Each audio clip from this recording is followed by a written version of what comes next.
ಈ ಸರ್ಕಾರ ಬಂದು 2 ವರ್ಷಗಳನ್ನು ಪೂರೈಸಿತು. ವಸತಿ ಯೋಜನೆಗಳು ಎಷ್ಟು ಪ್ರಗತಿಯನ್ನು ಕಂಡಿದೆ? 5 ವರ್ಷ ಕೊಡಲಿಲ್ಲ ಹಿಂದಿನ ಸರ್ಕಾರ. ಮಾನ್ಯ ಅಧ್ಯಕ್ಷರೇ,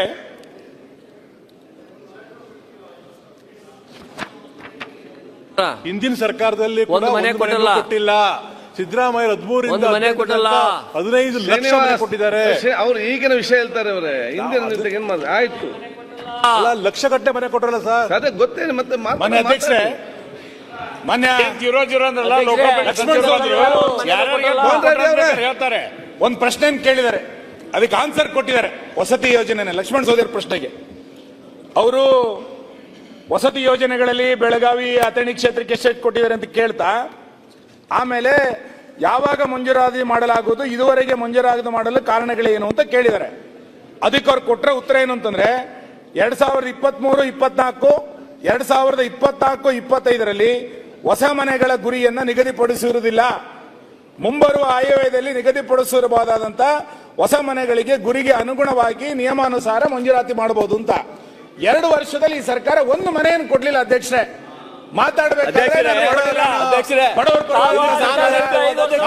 ಸಮಾಜವನ್ನು ನಿರ್ಮಾಣ ಮಾಡ್ತೇವೆ,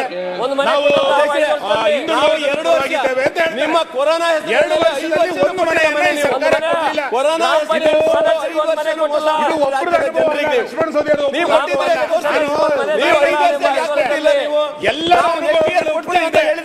ಯಾವುದೇ ಶಾಸಕರಿಗೆ ಅಥವಾ ಶಾಸಕರಿಗೆ ನಾನು ಹೇಳಲ್ಲ, ಯಾವುದೇ ಕ್ಷೇತ್ರಗಳಿಗೆ ಒಂದೇ ಒಂದು ವಸತಿ ಮನೆಯನ್ನ ಕೊಡ್ಲಿಲ್ಲ ಅಂತಾದ್ರೆ ಆ ವಸತಿ ಇಲಾಖೆಯನ್ನ ವಿಸರ್ಜನೆ ಮಾಡಿಯಲ್ಲ. ಒಂದು ಮನೆಯನ್ನ ಕೊಡ್ಲಿಕ್ಕಾಗಿಲ್ಲ ಅಂದ್ರೆ ಆ ಖಾತೆನೇನಿಗೆ ಇಟ್ಕೊಂಡಿದ್ದೀರಿ? ನಾನು ಬಹಳ ಗಂಭೀರವಾಗಿ ಹೇಳೋದು, ಆ ವಸತಿ ಖಾತೆಯನ್ನ ಮನೆ ಕೊಡೋದಕ್ಕೆ ಯೋಚನೆ ಮಾಡದಲೆ ಆ ಸಚಿವಾಲಯದಲ್ಲಿ ಇನ್ಯಾವುದೋ ರಸ್ತೆಗಳಿಗೆ ಇನ್ಯಾವುದಕ್ಕೋ ದುಡ್ಡು ಕೊಡ್ತಾ ಅದರಲ್ಲಿ ಎಷ್ಟು ಅವ್ಯವಹಾರಗಳು ನಡೀತಾ ಇದೆ ಎನ್ನುವಂಥದ್ದನ್ನ ನನ್ನ ಬಾಯಿಂದ ಹೇಳಿಸಬೇಡಿ ನೀವು. ಈ ಬಜೆಟ್ ನಲ್ಲಿ ವಸತಿಗಳನ್ನ ಕೊಡುವಂತ ಹೊಣೆಗಾರಿಕೆ ಸರ್ಕಾರದಿತ್ತು. 2 ವರ್ಷಗಳಿಂದ ಒಂದು ಮನೆ ಕೊಡ್ಲಿಲ್ಲ, ಈ ವರ್ಷದ ಬಜೆಟ್ ಅನ್ನು ಮನೆ ಕೊಡಲ್ಲ ಅಂತಂದ್ರೆ ಆ ಬಡವ ಇನ್ ಯಾವಾಗ ಅರ್ಜಿ ಹಾಕೊಂಡು ಕುತ್ಕೋಬೇಕು? ಎಷ್ಟು ವರ್ಷ ಅರ್ಜಿ ಹಾಕೊಳ್ತಾನೆ? ಇದು ಪ್ರಶ್ನೆ. ನೀವು ಯಾವಾಗ ಕೊಟ್ಟಿದ್ರಿ? ನಿಮ್ಮ ಅಧಿಕಾರದಲ್ಲಿ ಯಾವ ಕೊಟ್ಟಿದ್ರಿ? ಕೊಟ್ಟಿದ್ರಾ? ದಾಖಲೆ ತರಿಸಿರಿ. ಇವ್ರ ಅಧಿಕಾರದಲ್ಲಿ ಮನೆ ಕೊಟ್ಟಿದ್ರ? 5 ವರ್ಷದಲ್ಲಿ ಮನೆನೇ ಕೊಟ್ಟಿಲ್ಲ. ಮಾತಾಡಬಹುದು.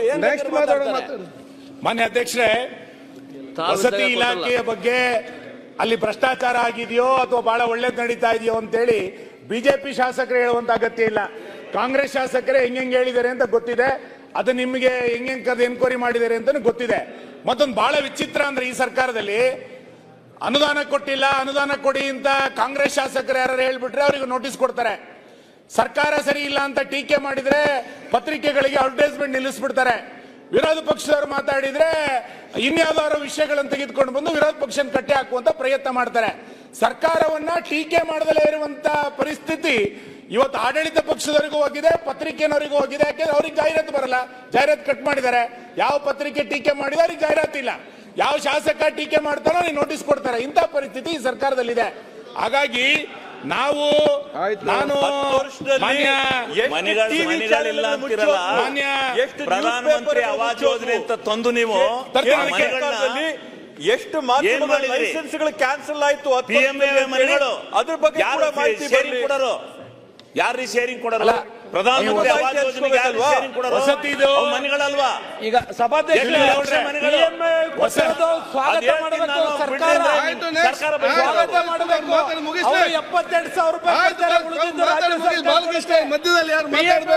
ಸ್ವಾಗತ ಮಾಡಬೇಕು. ಅಲ್ಲ ಆಯ್ತು, ಇವರು ಜವಾಬ್ದಾರಿ ಈ ಸರ್ಕಾರ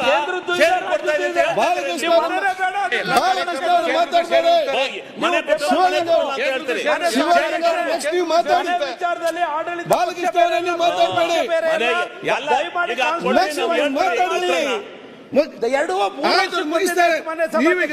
ಮಾತಾಡಬೇಡಿ.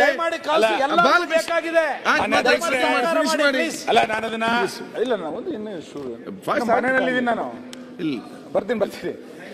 ಮನೆ ಅಲ್ಲ, ಸರಿ, ನೀವೀಗ ಮನೆಯ ಬಗ್ಗೆ ಡೀಟೇಲ್ಸ್ ಹೋಗೋಣ ಅಂದ್ರೆ ಶಿವಲಿಂಗೇಗೌಡರು ಹೇಳ್ಬೇಕಾದ್ರೆ ನಾನು ಮಾಡುವ.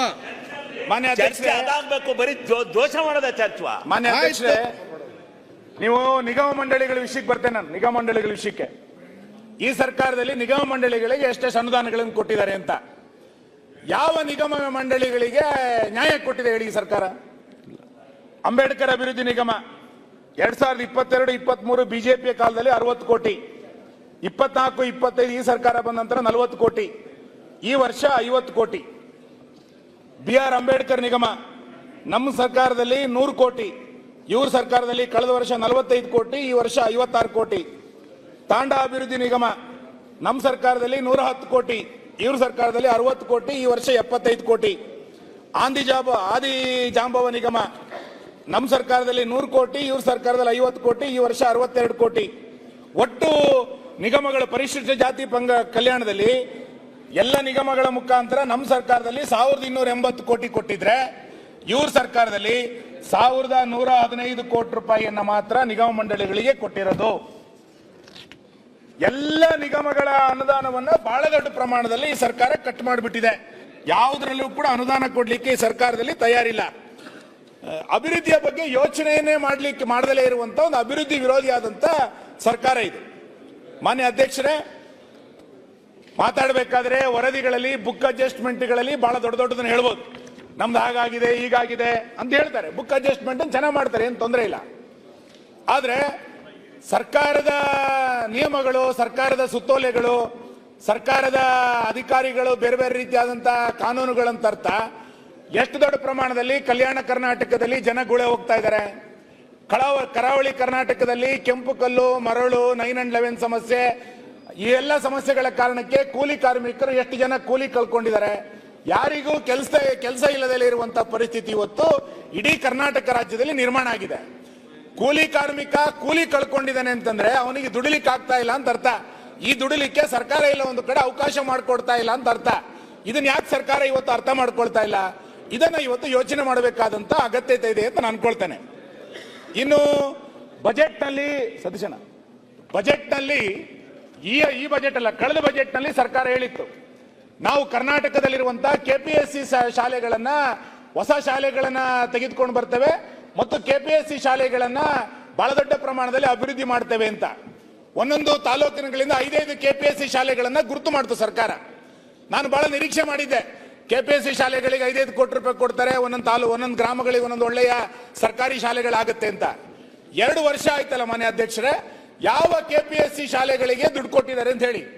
ಮೊನ್ನೆ ಸರ್ಕಾರ ಹೇಳುತ್ತೆ ಸರ್ಕಾರ ಅನುದಾನ ಕೊಡಲಂತೆ KPSC ಶಾಲೆಗೆ, ಯಾವುದೋ CSR ಫಂಡ್ಗಳನ್ನು ಅದಕ್ಕೆ ಜೋಡಿಸುವಂತ ಪ್ರಯತ್ನವನ್ನು ಮಾಡ್ತೀವಿ ಅಂತ ಹೇಳಿ ಇನ್ಯಾವುದೋ ಕಂಪನಿಗಳ ಮೇಲೆ ಎತ್ತಾಕುವಂತ ಪ್ರಯತ್ನವನ್ನ KPSC ಶಾಲೆಗಳ ಬಗ್ಗೆ ಮಾಡುತ್ತೆ.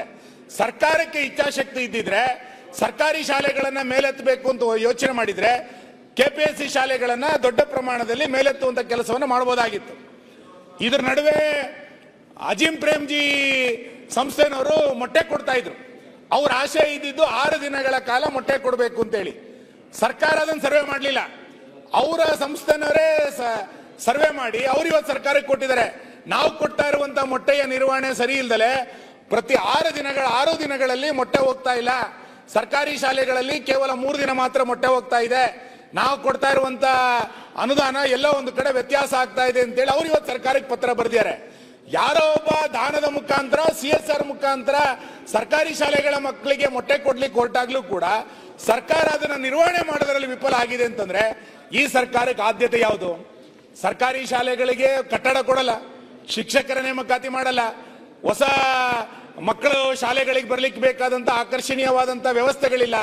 ಇನ್ಯಾರೋ ಕೊಟ್ಟಂತ ಮೊಟ್ಟೆಯನ್ನ ನಿರ್ವಹಣೆ ಮಾಡ್ಲಿಕ್ಕೆ ಈ ಸರ್ಕಾರಕ್ಕೆ ಆಗಲ್ಲ ಅಂತಂದ್ರೆ ಈ ಸರ್ಕಾರವನ್ನ ಯಾವ ರೀತಿ ನಾನು ಟೀಕೆ ಮಾಡೋಕೆ ಮಾನ್ಯ ಅಧ್ಯಕ್ಷರೇ? ಇನ್ನು ರೈತರ ಆತ್ಮಹತ್ಯೆ ಕುರಿತಂತೆ ತುಂಬಾ ಜನ ಉಲ್ಲೇಖ ಮಾಡಿದ್ರೆ ನಾನು ಹೇಳಿಕ್ ಹೋಗಲ್ಲ, ಹಾಗೆ ಉಲ್ಲೇಖ ಮಾಡಿದ್ದಾರೆ. ಈ ಸರ್ಕಾರದಲ್ಲಿ ಸರ್ಕಾರಿ ನೌಕರರು ಹೆಂಗ್ ಆತ್ಮಹತ್ಯೆ ಮಾಡ್ಕೊಳ್ತಾ ಇದ್ದಾರೆ ಅಂತ ಮೊನ್ನೆ KSRTC ನವರು ಅವ್ರ ಬೇಡಿಕೆಗಳನ್ನ ಇಟ್ಕೊಂಡು ಹೋರಾಟ ಮಾಡಿದಾಗ ಎಸ್ಮಾ ಜಾರಿ ಮಾಡ್ಲಿಕ್ಕೆ ಹೊರಡ್ತೀರಿ. ಆ KSRTC ನವರು 8 ಜನ ಇವತ್ತು KSRTC ನೌಕರರು ಇವತ್ತು ಆತ್ಮಹತ್ಯೆ ಮಾಡ್ಕೊಂಡಿದ್ದಾರೆ. ಈ ಸರ್ಕಾರ ನೌಕರರ ಪರವಾಗಿ ನಿಲ್ಲಬೇಕು, ಜನರ ಪರವಾಗಿ ನಿಲ್ಲಬೇಕು. ಇಷ್ಟು ದೊಡ್ಡ ಪ್ರಮಾಣದಲ್ಲಿ ಸರ್ಕಾರಿ ಇಲಾಖೆ ಅಧಿಕಾರಿಗಳು ಸರ್ಕಾರದ ವ್ಯವಸ್ಥೆಯ ಧೋರಣೆಯನ್ನ ಖಂಡಿಸಿ ಬೇಸತ್ತಿ ಆತ್ಮಹತ್ಯೆ ಮಾಡ್ಕೊಳ್ತಾ ಇದ್ರು ಕೂಡ 3ನೇ ಮಾಡಿನಲ್ಲಿರೋರಿಗೆ ಇದು ಕೇಳಿಸಲ್ಲ ಅಂತಂದ್ರೆ ಇನ್ಯಾರ ಹತ್ರ ಸರ್ಕಾರಿ ನೌಕರಿ ಇವತ್ತು ಪ್ರಶ್ನೆಯನ್ನು ಮಾಡಬೇಕು? ಇದನ್ನ ಇವತ್ತು ಅರ್ಥ ಮಾಡ್ಕೊಳ್ಬೇಕು. ನನಗೆ ಬಹಳ ಆಶ್ಚರ್ಯ ಆಗಿದ್ದು, ನಮ್ಮೆಲ್ಲ ಶಾಸಕರು ನಿನ್ನೆಯಿಂದ ಇವತ್ತು ಕಳೆದ ಒಂದು ವಾರದಲ್ಲಿ ಬರ್ತಾ ಇರುವಂತಹ ಮಳೆ, ಬೆಳೆ ಹಾನಿಗೆ ಅಥವಾ ಪ್ರಾಕೃತಿಕ ವಿಕೋಪಕ್ಕೆ ಸರ್ಕಾರ ಬಹಳ ದೊಡ್ಡ ಪ್ರಮಾಣದಲ್ಲಿ ಸ್ಪಂದನವನ್ನು ಮಾಡುತ್ತೆ ಅಂತ ನಿರೀಕ್ಷೆ ಮಾಡ್ತಾ ಇದ್ವಿ. ನೀವು ನಮ್ಮ ಕರಾವಳಿ ಜಿಲ್ಲೆಯಿಂದ ಬಂದಿರೋರು. ಮಲೆನಾಡಲ್ಲಿ, ಕರಾವಳಿಯಲ್ಲಿ ಈ ವರ್ಷ ಬಿದ್ದಷ್ಟು ಮಳೆಯನ್ನ ನಾವು 20 ವರ್ಷದಿಂದ ನೋಡ್ಲೇ ಇಲ್ಲ. ಇಲ್ಲಿಯ ತನಕ ಪರಿಹಾರಕ್ಕೆ ಬೇಕಾದಂತ ಒಂದು ಮಾರ್ಗೋಪಾಯದ ಕೆಲಸವನ್ನ ಈ ಸರ್ಕಾರ ಮಾಡಲಿಲ್ಲ. ಈ ಸರ್ಕಾರಕ್ಕೆ ಆದ್ಯತೆ ಅಂತ ಅನ್ನಿಸ್ಲೇ ಇಲ್ಲ. ಒಂದೇ ₹1 ಪ್ರಾಕೃತಿಕ ವಿಕೋಪಕ್ಕೋಸ್ಕರ ಕಳೆದ ವರ್ಷ ಅನುದಾನ ಕೊಡ್ಲಿಲ್ಲ, ಈ ವರ್ಷನೂ ಕೊಡ್ಲಿಲ್ಲ. ಸರ್ಕಾರದ ಆದ್ಯತೆ ಹೆಂಗಿದೆ ಅಂತ ಕೇಳಿದ್ರೆ, ನೀವು ಪೂರಕ ಅಂದಾಜು ಬಜೆಟ್ ನಲ್ಲಿ ತಗೊಬಂದಿರಿ, ನನ್ನ ಪೇಜ್ ಓದ್ಲಿಕ್ಕೆ ಹೋಗಲ್ಲ. ವಯನಾಡಿನಲ್ಲಿ ಭೂಕುಸಿತ ಆದಾಗ ₹10 ಕೋಟಿ ಕೊಡ್ಲಿಕ್ಕೆ ನಾಡಿ ಮಿಡಿತ ಇರುವಂತ ಸರ್ಕಾರಕ್ಕೆ ಕರಾವಳಿನಲ್ಲಿ, ಮಲೆನಾಡಿನಲ್ಲಿ ಪ್ರಾಕೃತಿಕ ವಿಕೋಪ ಆದಾಗ ಯಾಕೆ ಸ್ಪಂದಿಸಬೇಕು ಅಂತ ಅನ್ಸಲ್ಲ? ವಯನಾಡಿಗಿರುವಂತ ಮಿಡಿತ ಕರಾವಳಿಯ ಬಗ್ಗೆ, ಮಲೆನಾಡಿನ ಬಗ್ಗೆ ಯಾಕೆ ಸರ್ಕಾರಕ್ಕಿಲ್ಲ? ಇದು ಇವತ್ತು ಪ್ರಶ್ನೆಯನ್ನು ಮಾಡಬೇಕಾಗಿರುವಂತದ್ದು ಅನಿವಾರ್ಯ ಇದೆ ಅಂತ ನಾನು ಅನ್ಕೊಳ್ತೇನೆ. ಹಾಗಾಗಿ ನಾನು ಮಾನ್ಯ ಅಧ್ಯಕ್ಷರೇ, ನಾನು ವಿನಂತಿ ಮಾಡೋದು, ಒಂದು ಸರ್ಕಾರ ಅಂತಂದಾಗ ಎಲ್ಲ ವಿಧಾನಸಭಾ ಕ್ಷೇತ್ರಗಳನ್ನ ಸರಿಯಾಗಿ ನೋಡಬೇಕು. ನಾವಿಲ್ಲಿ ನಂಜುಂಡಪ್ಪ ಅವರ ವರದಿಯ ಬಗ್ಗೆ ಚರ್ಚೆ ಮಾಡ್ತೀವಿ. ನಂಜುಂಡಪ್ಪ ವರದಿ ಯಾಕೆ ಚರ್ಚೆ ಮಾಡ್ತೀವಿ ಅಂತಂದ್ರೆ, ಯಾವುದೋ ಕೆಲವು ತಾಲೂಕುಗಳ ಅಭಿವೃದ್ಧಿಯನ್ನೇ ಕಾಣಲಿಲ್ಲ ಅನ್ನುವ ಕಾರಣಕ್ಕೋಸ್ಕರ ಇವತ್ತಿನ ತನಕವೂ ಕೂಡ ನಂಜುಂಡಪ್ಪ ವರದಿಯ ಬಗ್ಗೆ ಚರ್ಚೆಯನ್ನು ಮಾಡ್ತೀವಿ. ನೀವು ಈಗ ಅನುದಾನಗಳನ್ನ ಕೊಡೋದ್ರಲ್ಲಿ ತಾರತಮ್ಯನ ಮಾಡಿದ್ರೆ ಮತ್ತೆ ಮುಂದಿನ 10 ವರ್ಷದಲ್ಲಿ ಇನ್ನೊಂದು 50-60 ಕ್ಷೇತ್ರಗಳು ಹಿಂದುಳಿದು ಬಿಡುತ್ತೆ. ಹಾಗಾಗಿ ಇಡೀ ರಾಜ್ಯವನ್ನ ಒಂದು ಯೂನಿಟ್ ಆಗಿ ತೆಗೆದುಕೊಂಡು ಎಲ್ಲ ಶಾಸಕರುಗಳಿಗೂ ಕೂಡ ಅಭಿವೃದ್ಧಿಯ ದೃಷ್ಟಿಯಿಂದ ಎಲ್ಲೂ ತಾರತಮ್ಯ ಮಾಡದಂತೆ ಸರ್ಕಾರ ಎಚ್ಚರಿಕೆಯನ್ನು ತೆಗೆದುಕೊಂಡು ಅನುದಾನಗಳನ್ನು ಕೊಡಬೇಕು. ನಾವು ಇಷ್ಟೇ ಕೊಡಿ ಅಷ್ಟೇ ಕೊಡಿ ಅಂತ ಕೇಳೋದಲ್ಲ, ಎಲ್ಲ ಇಲಾಖೆಗಳ ಮುಖಾಂತರ ಅನುದಾನ ಕೊಡಿ. ಯಾರಿಗೆ ಯಾವ್ದು ನಗರಾಭಿವೃದ್ಧಿ ಬಗ್ಗೆ ನಾನು ಯೋಚನೆ ಮಾಡಕ್ ಹೋಗಲ್ಲ, ಭರತ್ ಶೆಟ್ಟರ್ ಮಾತಾಡ್ತಾರೆ. ನಗರಾಭಿವೃದ್ಧಿನ ಎಲ್ಲಿ ದುಡ್ಡು ಕೊಟ್ಟಿದ್ದೀರಿ ನೀವು? ಪುರಸಭೆಗಳಿಗೆ ಕಳೆದ 2 ವರ್ಷಗಳಲ್ಲಿ, ನಾನು ಪುರಸಭೆನಲ್ಲಿ ಇರೋನು, 2 ವರ್ಷದಲ್ಲಿ ಪುರಸಭೆಗೆ ₹1 ಬರಲಿಲ್ಲ ಮನೆ ಅಧ್ಯಕ್ಷರೇ. ಈಗ ನಗರೋತ್ಥಾನದ ಬಗ್ಗೆ ಕಣ್ಬಿಟ್ಕೊಂಡು ನೋಡ್ತಾ ಇದ್ದಾರೆ, ನಗರೋತ್ಥಾನದಲ್ಲಿ ಹಣ ಬರುತ್ತೆ ಅಂತ. ಒಂದೇ ₹1 ಪುರಸಭೆಗಳ ಮುನ್ಸಿಪಾಲಿಟಿಗಳಿಗೆ ಸರ್ಕಾರ ಅನುದಾನ ಕೊಡ್ಲಿಲ್ಲ. ಹೆಂಗೆ ಇವತ್ತು ಮಾಡಬೇಕು?